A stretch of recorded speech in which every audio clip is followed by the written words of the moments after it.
And we're back. I'm Dr. Yassir Sonbol. Let's dive right back into today's medical conversation. Welcome back, everybody, to Real Medicine, Real Lives, where we're here to explore the issue today of diet. And it's a very crucial subject because we're looking at digestive health. We're joined today by Bonnie London, the owner and founder of London Wellness, and an excellent registered dietitian with over 20 years of experience. So Bonnie, a lot of people, complain about abdominal pain or certain things that may happen related to diet, and they're not really sure why they get these things related to certain foods that they eat. So maybe you can help us by kind of demystifying and explaining some of this a little bit more to our viewers. And one of the things, we'll start out with is just what are the common signs of, digestive health issues related to diet? Well, first of all, I would say these digestive health issues have absolutely increased and exploded, and I get calls every week where it's really impacting people's quality of life, for sure. And so, of course, bloating, I'm going to say it is not normal to be bloated. I'm sorry, I'll say the word fart, but that and gas and pain. I mean, this is not normal. Not to mention feeling the need to have to be near a bathroom very quickly. But these are all kinds of complaints that people come in with that they realize they can't live with. Oh, and heartburn too. It's another thing people have kind of normalized with all the over-the-counter antacids out there. But and then finally, if you're constipated, meaning you're not going every day to the bathroom, or at least most days of the week, that would be an issue. And the other end of the spectrum, having loose bowels and diarrhea.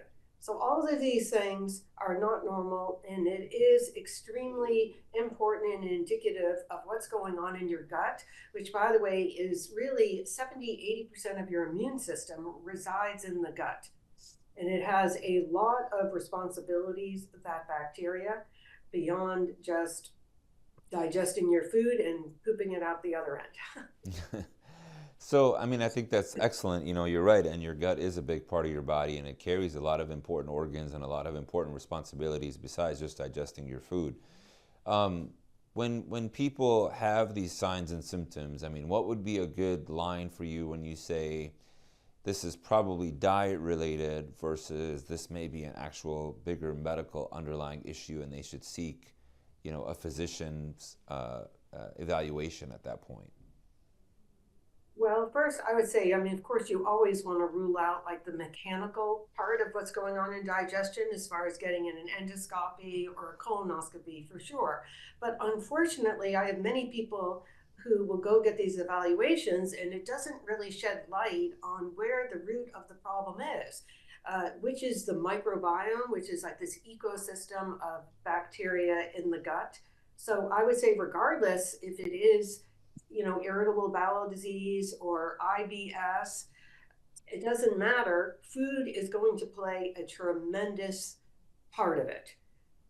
It would, no question about it. So I would definitely be looking at the diet and trying to figure out the foods, of course, that are irritating that we can remove, and the foods that are going to support dampening that inflammation.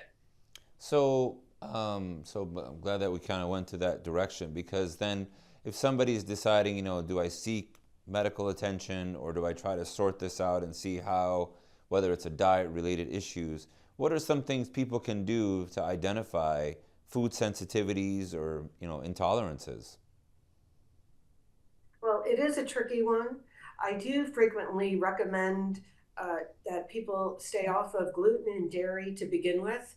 And I'm not saying that everyone has to be gluten-free or avoid dairy for the rest of their life, but this is one we know the top foods that actually poke holes at the gastrointestinal lining.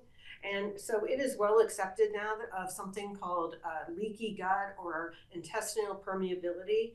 Because think about this for a moment. Where we are digesting and absorbing our nutrients in the small intestine is actually only one cell thick, right? So my first thing would be like, okay, let's take the top things off. And then there's other ones too, like soy, corn, and of course, sugar is very inflammatory. So these could be some easy things just to start out with. And then as far as food sensitivity goes, I actually recommend testing. Of course, you can do an elimination diet, but honestly, it is tricky because you could eat something on Monday and it could be 3 days before a symptom shows up. And how are you really going to identify that problem? So, and just so you know, a sensitivity is much different than an allergy or an intolerance. An allergy is something that is going to give you like an anaphylactic attack, like peanuts as an example, and you're going to have this for life. And then an intolerance is very common, like with lactose, just as an example. So you cannot tolerate the lactose that's in dairy. Whereas a food sensitivity, these things, they can come and go. It doesn't have to be forever. So what I do with people is once we've identified some of these through testing, and then we eliminate them temporarily, which enables us to go in there and really heal the gut, then we can reintroduce these foods and see if it's now okay. And that's great. And so, are there, for example, let's just say maybe a top 5 list when people come to you to talk to you about certain digestive issues or digestive health? Are there 5 pretty common things that most people are allergic to that kind of maybe the audience can relate to, or symptoms that they can relate to that? Well, again, symptoms like you can't, it's hard to identify because it Mhm. can take days. But a lot of people are shocked to find out when they get rid of gluten how much better they feel. And again, dairy, maybe not all dairy, like I think fermented foods are absolutely better tolerated, like yogurt and kefir, but just flat out milk. I mean, I have a lot of people just gotten rid of that, and immediately it's been a game changer. And then just staying away from a lot of these processed foods that we know are also attacking the gut, that are loaded with pesticides, glyphosate, like all the cereals. And of course, eating out. I think people know fried foods, probably not a good idea. But what they may not be aware of potentially is that we have all of these industrial produced seed oils that have kinds of infiltrated our entire food supply. And the word is getting out there that these can cause a tremendous amount of inflammation, and yes, they can be irritating in the gut as well as they impact every organ in the entire body. Hmm. Interesting. And so, to emphasize the importance of gut health as well, I mean, what do you tell your patients or about how important overall gut health is important for their well-being? Well, a lot of things. First of all, you may be surprised that like the bacteria in the gut is actually the same bacteria that helps with sleeping, which is one of the reasons why we don't want to be eating late at night. So a lot of things that happen when we help people's guts is, guess what? They're sleeping better. So that is awesome. And also the gut is control of your weight. That's right. So there are like obese kind of bacteria down there versus like the skinny ones. And yes, it depends on what they feed on. And so there's a whole range, there's a whole massive studies that have gone on about that and implants and what has happened relative to weight. But then besides that, as I mentioned, of course, it is, the core of your immune system and of brain health. There is a connection through the vagus nerve from your gut to your brain. So if like I do work with patients with Alzheimer's as an example. So one of the things that I have done with them is definitely doing a gut healing protocol and thinking about that bacteria and how this can be crossing the blood-brain barrier and impacting that.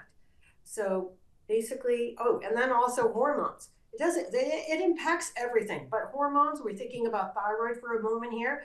This is where your thyroid hormone, so your doctor is giving you, let's say, levothyroxine for hypothyroidism, but now we need the gut bacteria to be converting that into the active hormone T3. And so if your gut's not functioning, that's not going to be working right.